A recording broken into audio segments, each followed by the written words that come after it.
Hello and welcome to this WION live broadcast from Washington DC. I'm Chris Jones and these are the headlines.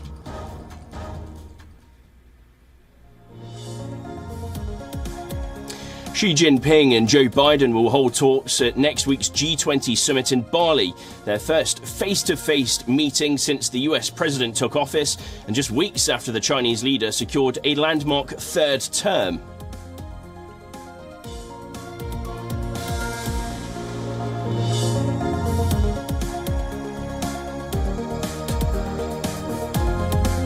The Kremlin says that the city of Kherson in southern Ukraine was still a part of Russia, even though Moscow says its troops have completed pullout as Ukrainian troops advance.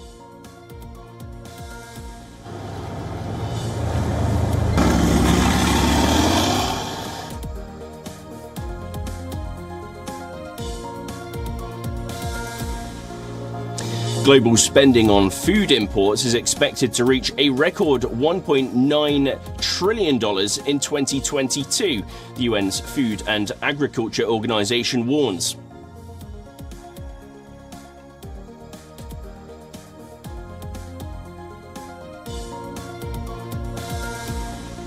This is disappointing but not entirely unexpected news. And what we need to do now is to present a plan to the country to tackle the root cause of the issues we face. The British Finance Minister says he is focused on bringing down inflation as the country appears to be heading into recession as the economy shrank between July and September.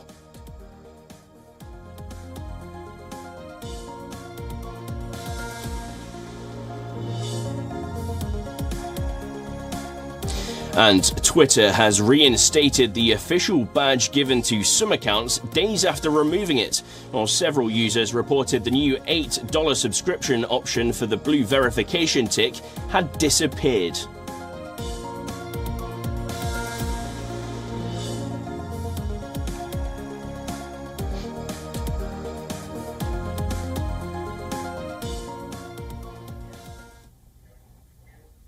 Well, first today, Arizona and Nevada election workers are still working to tally hundreds of thousands of uncounted ballots.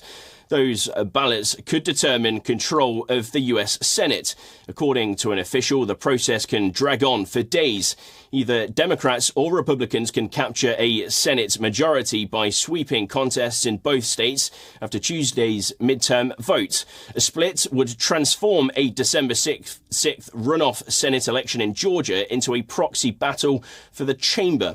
In the fight for the House of Representatives, Republicans are inching closer to the control of the chamber from Democrats. House control would give Republicans veto power over Biden's legislative agenda. It will also allow them to launch potentially damaging investigations into his administration. The Republicans' House leader, Kevin McCarthy, well, he's already announced his intention to run for Speaker if Republicans take over. Earlier, Biden said that he and McCarthy had spoken, but had not abandoned hope that Democrats could prevail in the House. Democrats staved off an anticipated red wave of gains by Republicans, and US President Joe Biden portrayed the vote as a fight to save democracy. Now, the Democrats labelled Republicans as extremists as they point at the Supreme Court's decision to eliminate a nationwide right to abortion.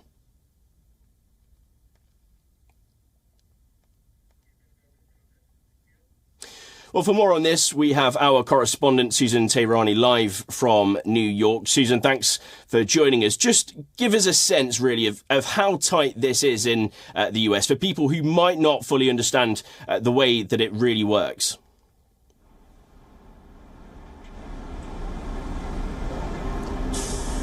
Yeah, well, as you perfectly mentioned, we did anticipate a red wave or a tsunami really before the midterms. That didn't happen, but you know, a win is a win, and we are anticipating that the Republicans will take over the House. The Senate is a lot more trickier as we are moving forward with the counting, notably in Arizona and Nevada.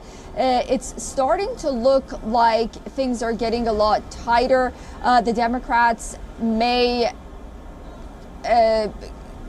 possibly take Nevada and Arizona as well. And then in that case, because we have Georgia in a runoff because it was so close, a December runoff, then Georgia might not matter so much. But counting still continues, and these races are extremely close to one another. So we're not calling for anything right now. We're going to wait and see. But the votes that haven't been counted in Arizona and Nevada, they are mail-in ballots. They're in blue districts, and the numbers are very close. But you know, you never say never. We'll wait and see. But as for now, because the House, as you mentioned, is leaning towards Republicans, Joe Biden, his legislative agenda, they are going to face a lot of roadblocks. But you know, if you ask many analysts, they're going to say this is all about the separation of power, checks and balances.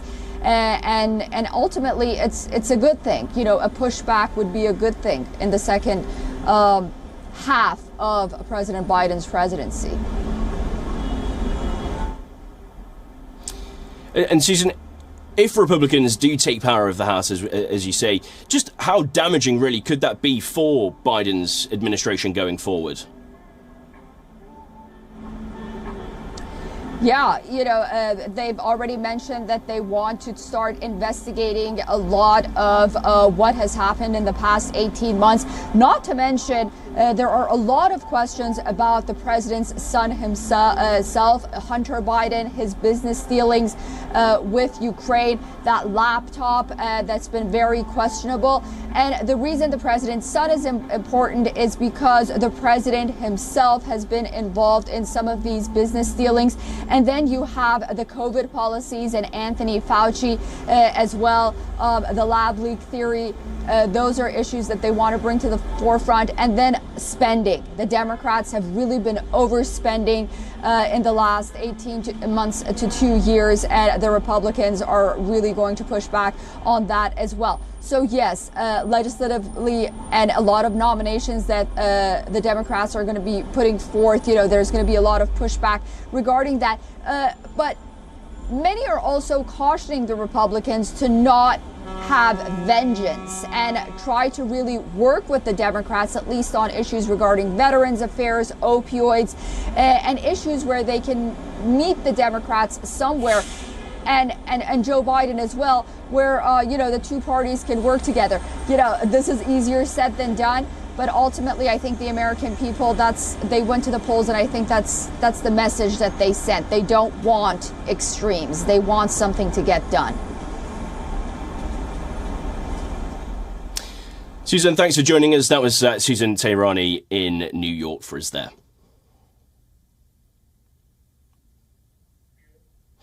Now, staying with the US, and a federal judge in Texas has stricken down President Joe Biden's student loan forgiveness program.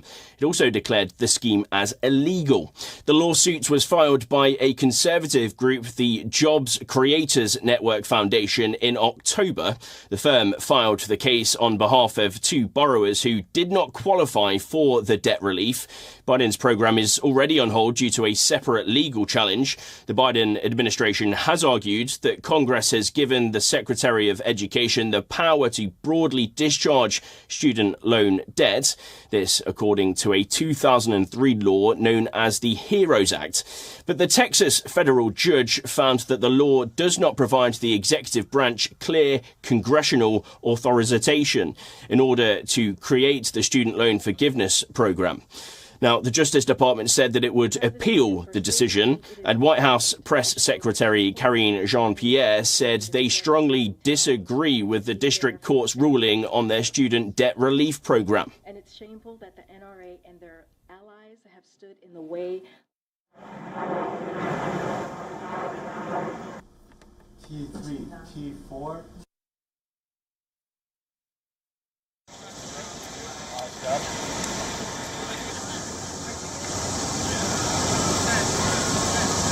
Oh, this is...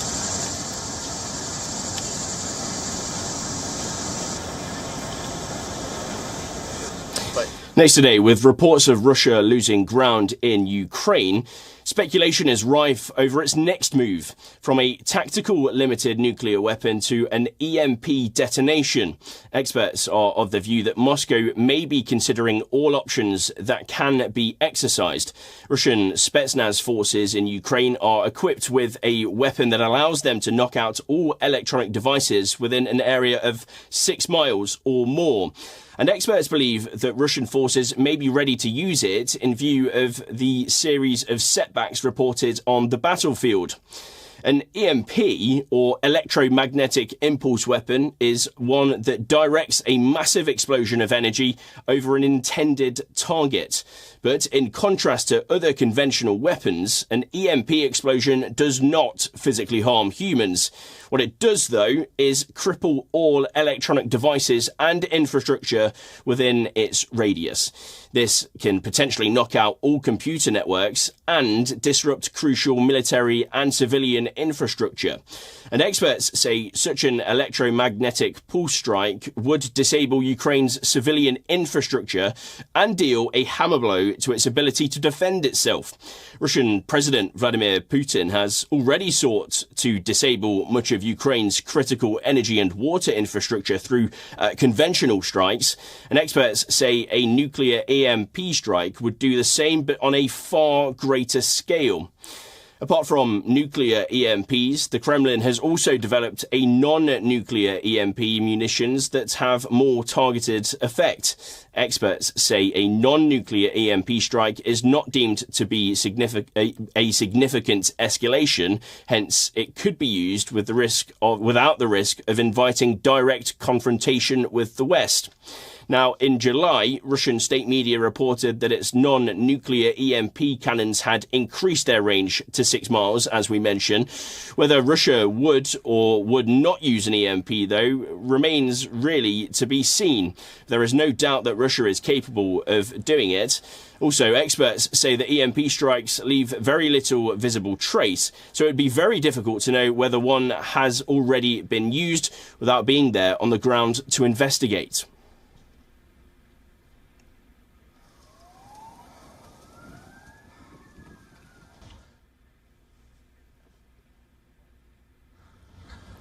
South Korea could be supplying artillery shells to the US in weeks to come, as Washington's inventory drains and the ongoing Russia-Ukraine war continues. The South Korean Defense Ministry has said that it is negotiating to supply ammunition to the United States, but said that it maintains its position of supplying non-lethal aid to Ukraine. The clarification comes amid a report that Seoul had agreed to sell weapons destined for Ukraine. In a statement, South Korean officials said that in order to make up for the shortage of 155mm ammunition inventories in the US, negotiations are ongoing between the US and Korean companies to export ammunition, adding that this is under the premise that the US is the end user. The Wall Street Journal reported that last month the US and South Korea agreed on a purchase deal of 100,000 rounds that will be delivered to Ukraine. Now, since the start of the war, Seoul has maintained that it will not provide lethal weapons to Kyiv, and even with the latest development, the Defense Ministry has said that its position remains unchanged. South Korea has sought to avoid antagonizing Russia for both economic reasons as well as the influence that Moscow can exert with North Korea. And this comes after recently it was reported that North Korea has been providing Russia with artillery shells, a claim very much denied by both nations.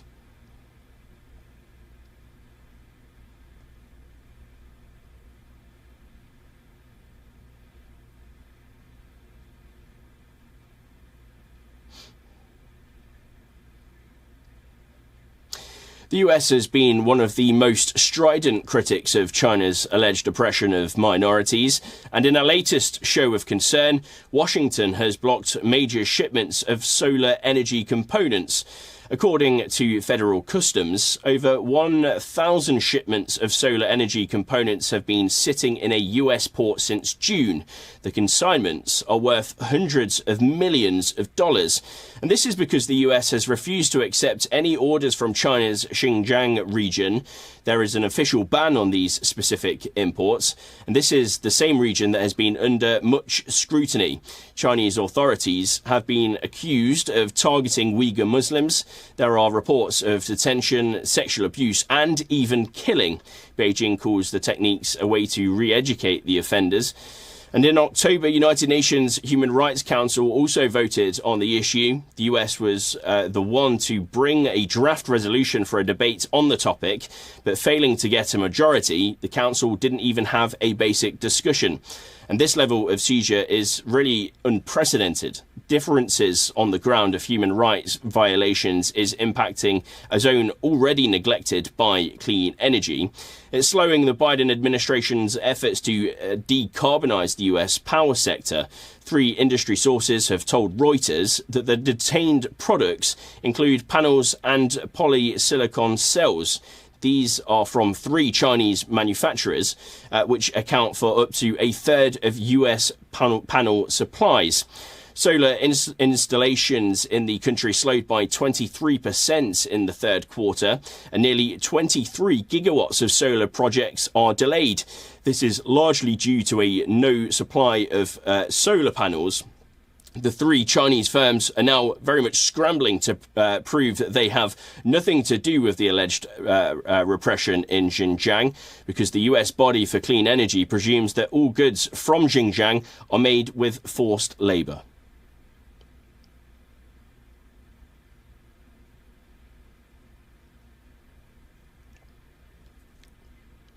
Now, carbon dioxide pollution from fossil fuels are on track to rise around 1% this year. This rise would mean that the emissions will hit an all-time high. The scientists have warned against this at the COP27 climate summit. The Global Carbon Budget report has highlighted the gap between the promises made to cut emissions and the actions taken on the ground, which scientists say are still causing the emissions to rise. Instead of slashing them to meet the 1.5 degrees Celsius cap on global warming, the increase is driven by higher oil use in transport, particularly in aviation, as countries reopen from COVID lockdown. To put it really into perspective, this year, 36.6 billion metric tons of carbon dioxide is being put out into the air from energy and cement use. That's CO2 emissions equivalent to the weight of the Great Pyramid of Giza every 75 minutes.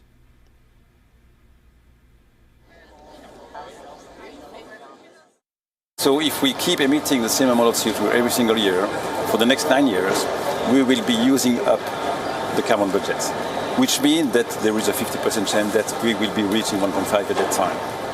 It doesn't have to be exactly on November 11th, 2031, but it will be like around that time. The report by more than 100 scientists is full of surprises. It says that China's carbon pollution is down by 0.9%, and emissions in Europe too have dropped slightly. The report says emissions in the US have risen by 1.5% and in India by 6%. The big surprise to me is China with emission going down, and it's EU with coal emission going up. So these are the big surprises in the sense that it goes against the natural historical flow of Chinese emission going up from year to year, and coal emission going down in Europe from year to year.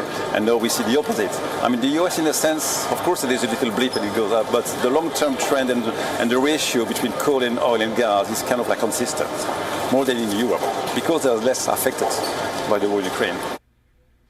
Now, Malaysia will be heading to the polls in less than 2 weeks from now. The general election will be held on the 19th of November and comes after the country's parliament was dissolved last month. The upcoming electoral contest is being touted as a tough battle as voters go to the polls amid concerns around rising inflation, a slowing economy and recent political instability. More than 21 million Malaysians are expected to cast their ballots to fill 222 seats in federal parliament and choose representatives for 3 state legislatures. The elections are a fight between the 3 major Malaysian alliances: Barisan National Coalition, led by incumbent Prime Minister Ismail Sabri Yaakob, Pakatan Harapan Alliance, led by longtime opposition leader Anwar Ibrahim, and Perikatan National Bloc, led by former Premier Muhyiddin Yassin. Analysts say that this time around, no single party will win a simple majority in the 222-seat parliament, adding that opposing alliances will have to come together to form the next government. Among the major figures to look out for in the upcoming polls is Malaysia's incumbent Prime Minister Ismail Sabri Yaakob. The 62-year-old is the prime ministerial candidate for the Barisan National Coalition, which has won all but one election in Malaysia's history. The incumbent Prime Minister is part of the United Malays National Organisation political party, which leads Barisan National Coalition. Although Yaakob, who only served as Premier for 14 months before a power struggle forced him to call for early polls, he now faces the difficult task of convincing Malaysians to vote for Barisan, despite corruption charges against some of its leaders. The other big figure is longtime opposition leader Anwar Ibrahim. He leads the Pakatan Harapan Alliance, a multi-ethnic coalition that ousted Barisan from power in 2018. Anwar has eyed the premiership for more than 2 decades now. That includes around a decade in jail on sodomy and corruption charges, which he has denied and said are politically motivated. He has earlier served in Mahathir Mohamad's government in the 1990s as Deputy Prime Minister and also Finance Minister. Anwar has support from the ethnic Chinese and Indian minorities, who form a third of the electorate of around 21 million, and from voters in urban areas. But he lacks widespread appeal among the majority of Malays due to his opposition to affirmative action favouring them and past allegations of sodomy. And this brings us to the former Prime Minister Muhyiddin Yassin. He leads the Perikatan National Bloc, which has emerged as a third force in Malaysia. His coalition prioritises Malay interests and includes the Islamist party PAS, which has touted rolling out Sharia Islamic law. He's also served as Deputy Prime Minister before.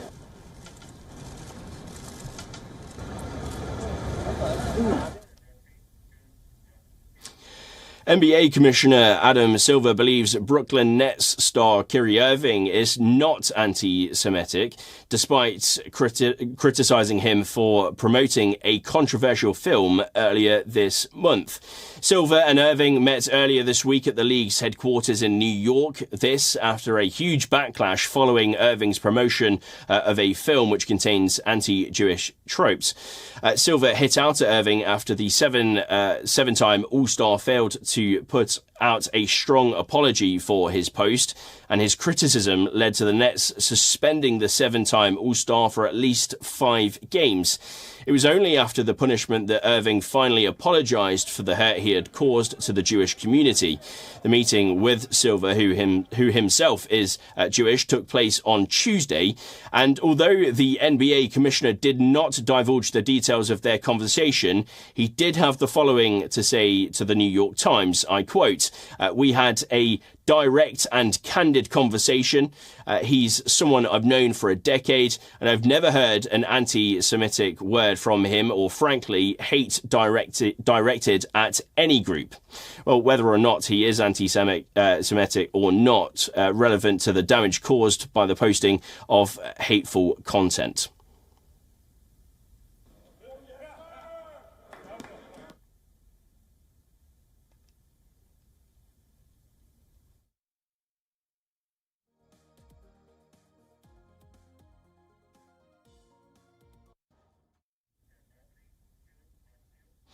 Well, that's all we have time for on this broadcast from Washington, D.C. I'll see you very soon. There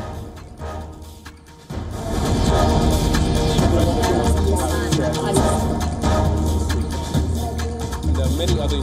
This is right, Arab.